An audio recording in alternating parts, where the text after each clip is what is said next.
Voilà, moteur déposé, enfin retiré du cadre. J'ai enlevé toutes les petites vis ici. Pareil de l'autre côté, il n'y a plus rien, il y a juste le vilebrequin. Et j'ai remarqué que le joint spi, je vais essayer de vous montrer avec la torche. Alors moi j'ai pas d'atelier, hein, donc je fais ça où je peux. Voilà, j'ai l'impression que le joint spi était en train de... Non, non, même pas. Non, ça va. J'ai l'impression qu'il s'était mis un peu de travers, mais non, ça va. De toute façon, il n'y a pas de trace de fuite. Bon, j'ai juste pas enlevé l'embrayage. Bon, c'est pas gênant. Voilà, donc on va procéder à la chauffe. Je vais pas pouvoir filmer non plus, hein, mais bon, le but c'est de chauffer ici. Je vais retirer ici comme ça. Et ensuite, je vais chauffer de l'autre côté. Et puis je vais retirer le vilo. Voilà, je vous retrouve quand c'est fait. Ciao, ciao, ciao, ciao. Voilà, tout s'est bien passé pour le démontage. Bon, en général, le démontage, hein, c'est facile. Donc il va falloir que je nettoie tout ça.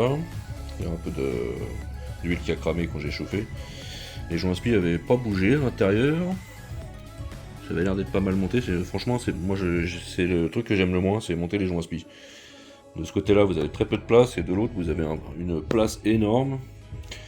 Et il n'y a pas d'outil spécifique comme on pourrait trouver pour les boosters, par exemple. Donc, il faut faire assez attention, sinon ça va vite fait de se foutre de travers. Voilà, bah, il va falloir que je nettoie. Donc ça, c'est le vieux vidéo. Je vais essayer d'éclairer un maximum parce que c'est très sombre chez moi. Voilà. Ça, c'est plus trop chaud. Alors c'est ce roulement là qui était faiblard, qui couinait quoi. Je sais pas si on va voir la caméra. Bon, il y a du jeu dans tous les sens. Il y a du jeu comme ça, il y a du jeu comme ça. Il était vraiment pas bon. Celui-ci, bon, il est encore à ce il est chaud. Donc celui-ci il bouge un petit peu comme ça, mais je crois que c'est comme ça qu'il faut pas que ça bouge, si je dis pas de conneries. Bref, il y a un jeu qui est normal et l'autre qui l'est pas. En tout cas celui-ci il était vraiment très bruyant, on savait. Comme une courroie de distribution, enfin comme une courroie d'alternateur ou une poulie d'ampère qui queen, voilà. Donc ça faisait exactement le même bruit. Et celui-ci non, voilà. Bon, de toute façon je change tout. Le vilebrequin, comme j'ai dit tout à l'heure, je le garde bien précieusement. Parce que bon, il est vieux, mais on sait jamais. Hein, parce que, vu la mésaventures que j'ai eu en achetant le vilebrequin là, sur eBay, je pourrais pas vous dire le nom de la boutique parce que c'est en Allemagne, c'est un nom allemand. Et je l'ai pas retenu. Bon, il m'a répondu, je vais recevoir un bon de retour. Voici la phase d'enfilage déroulement. Donc je les ai dégraissés, parce qu'il y a dessus il y a de la graisse qui est posée, dégraissés à l'essence et au nettoyant frein. Voilà, c'est encore un petit peu humide. Pareil de l'autre côté. Nous avons notre vilebrequin Technics, et j'ai aussi un outil de chez EasyBoost pour enfiler les roulements. C'est franchement très pratique. Après, il y a des bricoleurs qui savent fabriquer ce genre d'outils, et surtout qui ont les machines pour les faire. Moi, je suis pas très bien équipé, donc puis bon, ça vaut pas extrêmement cher, c'est bien fait. Et EasyBoost, c'est quand même une boîte assez sérieuse pour avoir échangé avec eux plusieurs fois. Voilà, je vais quand même vous montrer comment ça se passe. Je vais essayer du moins. Donc, vous mettez votre roulement, pas facile à une main, avec les écritures côté, enfin de votre côté, vers vous, quoi. Je sais pas si on va les voir. Là, on les voit un petit peu en bas, là.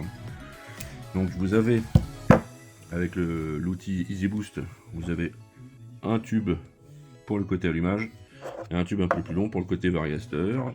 Pareil pour les espèces de vis, là. Avec un pas de vis inversé pour le côté variation et un pas de vis normal pour le côté allumage. Et ensuite vous avez cette grande vis même, avec un écrou ici et un autre ici. Et là vous avez deux rondelles assez épaisses avec, entre les deux, c'est bon, ça veut pas, entre les deux vous avez une rondelle à aiguille. Bon, moi j'appelle ça une rondelle à aiguille, hein. C'est une espèce de, voilà, vous avez des aiguilles pour faire un peu roulement, quoi. Faut pas oublier de graisser votre pas de vis pour éviter de péter. Yo. Bon, je vais essayer de vous montrer quand même. J'espère que vous voyez, parce que je n'ai pas de retour sur ce que je filme. Donc j'ai déjà mis un roulement, nickel, sans problème, absolument aucun problème. Donc je vérifie bien le côté des écritures, c'est bon. Voilà. On essaye de le mettre le plus droit possible pour éviter que ça parte de travers. Ensuite, on met l'embout, j'espère qu'on voit bien ce que je fais. On met l'embout, que je me trompe pas de côté, voilà, c'est bon. On met l'embout d'abord, ensuite, le grand tube, côté variateur, qui va appuyer sur le centre du roulement, hein, sur la partie centrale. Voilà, j'espère qu'on voit bien, comme ça. Il faut essayer de s'assurer que ce soit bien au milieu, que ça appuie bien de manière uniforme. Ensuite, on reprend notre grande vis, et on serre jusqu'à ce qu'on arrive au buté.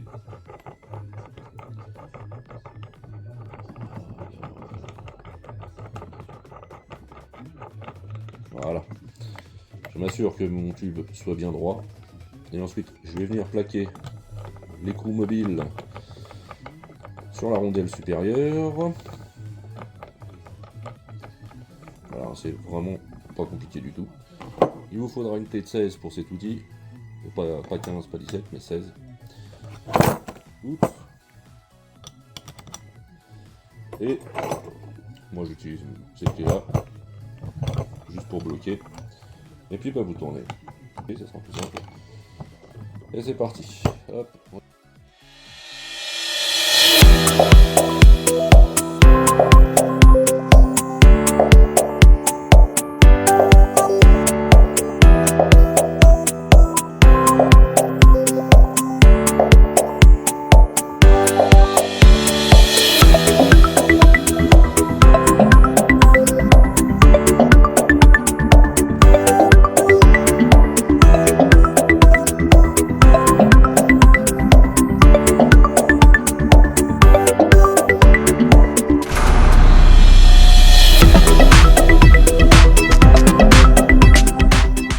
Voilà, les roulements sont en place.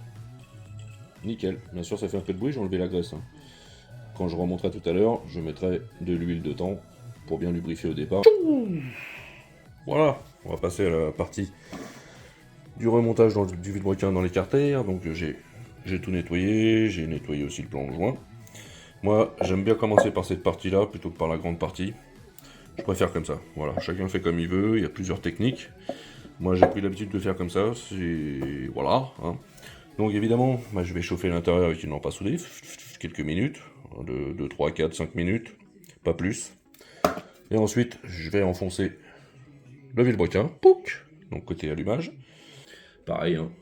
On a l'impression que c'est sale, mais non, ça s'enlève pas. Voilà, donc j'ai pareil, nettoyé le plan de joint. Ici, pour faire la vérification, c'est un peu compliqué, j'ai pas de marbre. Donc je me démerde un peu comme je peux. De l'autre côté, c'est beaucoup plus simple. Hein. Voilà, c'est rentré comme dans du beurre. Impeccable. Et voilà. C'est finito. J'ai débloqué le vélo qui était évidemment pas libre. Comme souvent quand on change de vilebrequin ou quand on referme son bas moteur. Là, c'est parfaitement libre. Donc, ça s'est passé sans problème, aucun problème, vraiment, comme quoi je commence à avoir un peu l'habitude. Il me restera plus qu'à couper les joints ici, là aussi, enfin le joint qui dépasse. Poser les joints spi, donc ma hantise, de l'autre côté c'est pareil. Et après, bah voilà, on a fait le plus dur. Donc je sais pas si je continue parce qu'il commence à faire nuit et puis je commence à avoir la dalle, ou si je reprends demain la tête reposée. Enfin pour vous ça changera rien. Voilà, en fait, je me suis dit, allez, homme, je suis bien lancé, je monte les joints spi ce soir, et je reprendrai demain. Et honnêtement, bah, ça s'est vachement bien passé, hein, pour moi qui suis pas doué. Et heureusement que j'avais un joint d'avance, parce que de ce côté-là, vous savez, derrière la lèvre, il y a une espèce de petit ressort rond, là. Et bah, il est tombé tout seul, donc heureusement que j'avais un joint d'avance. Vraiment, c'est compliqué de trouver des pièces de bonne qualité. Hein. Voilà, petit contrôle du cylindre vient d'être effectué.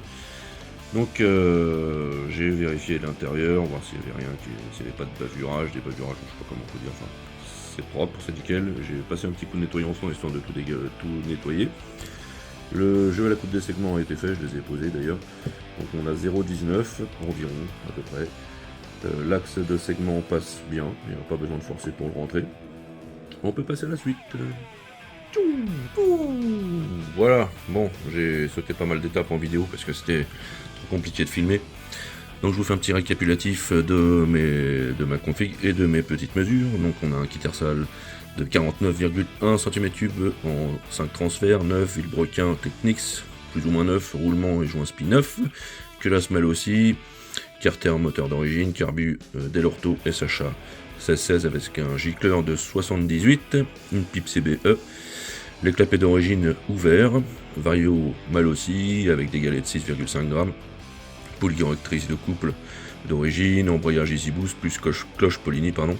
Alors pour le jeu à la coupe des segments, je ne sais plus si je l'avais dit tout à l'heure, donc on est à environ 0,19 mm, pardon, j'allais dire milligrammes. Le jeu du piston c'est bon. Alors j'ai pas mis de cale en alu cette fois-ci parce que dans le kit de joints Malossi que j'avais acheté, il y avait des joints assez épais, sachant que ça va se tasser, je sais pas de combien mais ça va se tasser. Donc j'ai mis un joint de 0,8 et un autre de 0,4, ce qui nous fait une embase de 1,2 mm. J'ai mis le joint de culasse en cuivre pour tester, on va voir, donc je l'ai fait chauffer jusqu'à ce qu'il change de couleur, il fait une épaisseur de 0,1 mm, c'est super fin, on va voir ce que ça donne. La bougie, c'est un culot court, donc ça fait 1,5 cm3 pour faire le calcul de taux de compression, et le taux de compression est de 11,91 pour 1.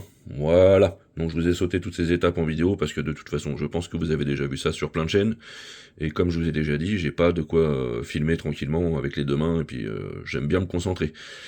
Donc voici le petit bébé, fraîchement monté, enfin en tout cas le haut moteur, pardon. La partie bas moteur ça a été fait hier, la pâte à joint a largement eu le temps de sécher.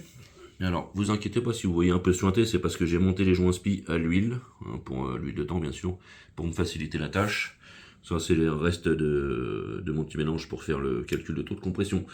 Voilà, maintenant je vais être obligé de faire une petite pause parce que mon ami Tao veut sortir.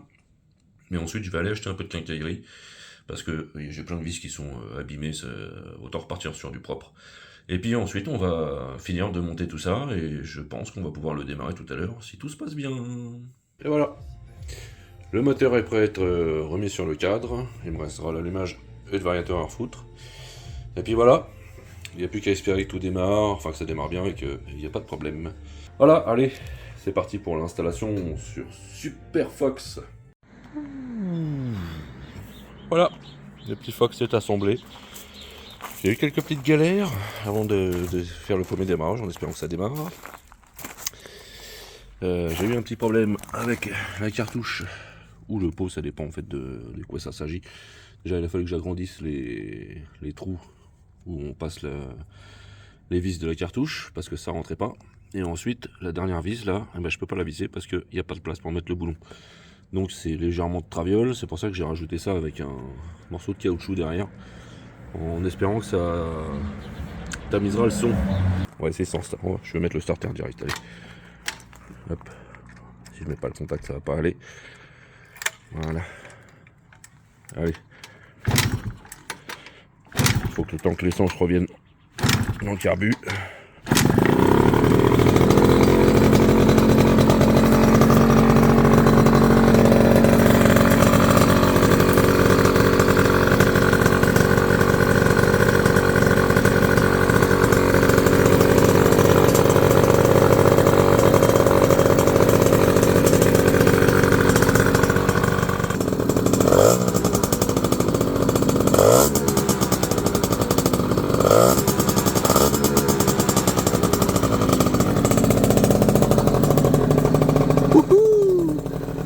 Oh, je suis content. Bon, sur béquille, ça veut rien dire. Hein. Ça peut très bien marcher sur béquille, et dès qu'on pose la roue, bah, ça marche pas. Mais je trouve que ça a l'air de bien tourner. Le régime est un peu haut. Mais, il est un peu haut. Je vais mettre 400 tours. Ah, ce soleil de France, c'est incroyable. Dès le mois d'octobre, il fait une chaleur à crever. Bon, bah allez, un petit retour en vidéo.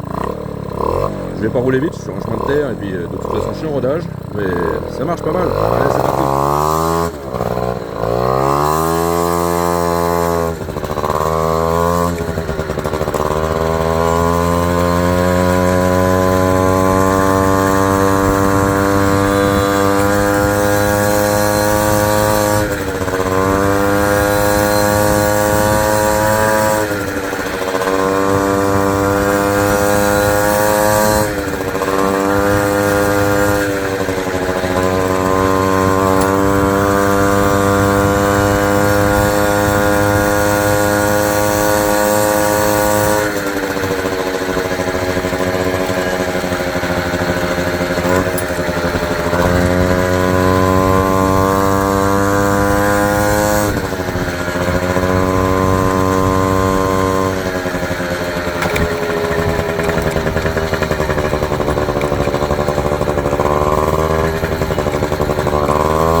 Voilà les copains, petit tour embarqué à l'arrache comme d'habitude.